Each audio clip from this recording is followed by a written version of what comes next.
Assalamualaikum warahmatullahi wabarakatuh. Sampurasun, rampes, kumaha kabarna daramang barudak? Mugi sadayana kelas 5 aya dina kasehatan. Amin ya robbal alamin.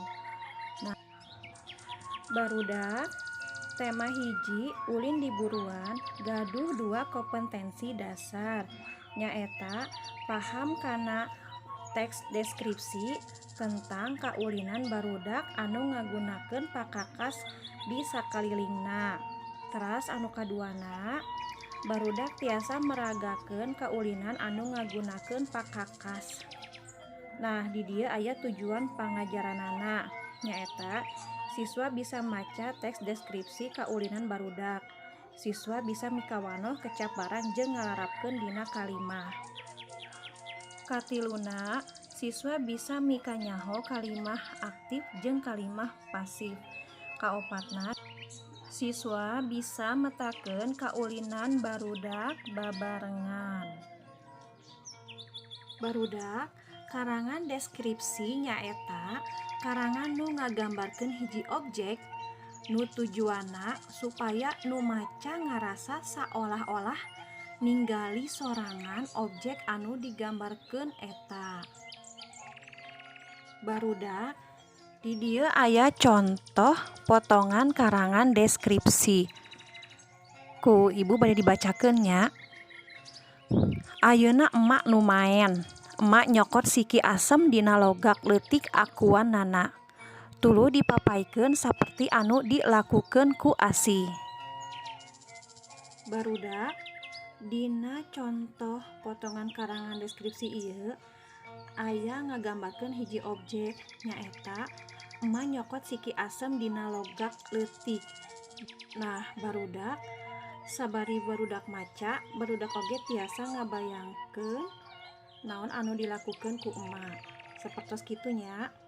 Barudak dina teks deskripsi sok aya kecap barang. Kecap barang teh nyaeta kecapan anu nuduhkeun barang atawa ngaran nu dianggap barang. Perhatikeun kalimah di handap ieu nya barudak. Emak nyokot siki asem dina logak leutik akuannana. Tuluy dipapaikeun saperti anu dilakukeun ku Asih. Nah, barudak kecap barang dina kalimah di luhur nyaeta siki asem. Nah, jadi kecap barangna nyaeta siki asem. Siki asem teh bahasa Indonesiana biji asam. Barudak di handap ieu aya sababaraha hiji ngaran barang nu sok dipake pakakas dina kaulinan. Anu kahiji simar nyaeta kaulinan barudak Sunda anu ngagunakeun siki sawo minangka alatna.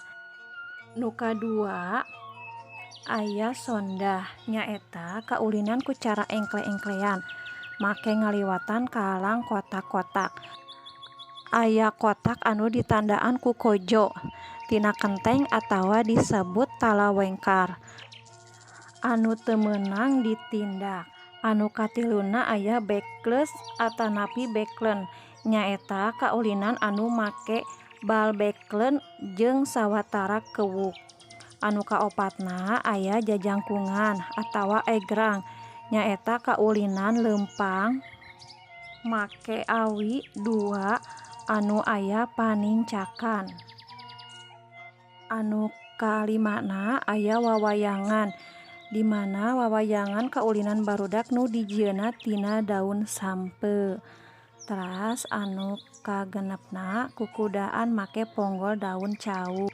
Nu katujuhna aya sorodot gaplok nyaeta ampir sarua jeung engkle ngan batuna dibawa ku suku bari leumpang gancang terus sarua ditajongkeun kana batu sejen anu ditangtukeun. Kadalapan aya luncat tinggi nyaeta gerakan olahraga.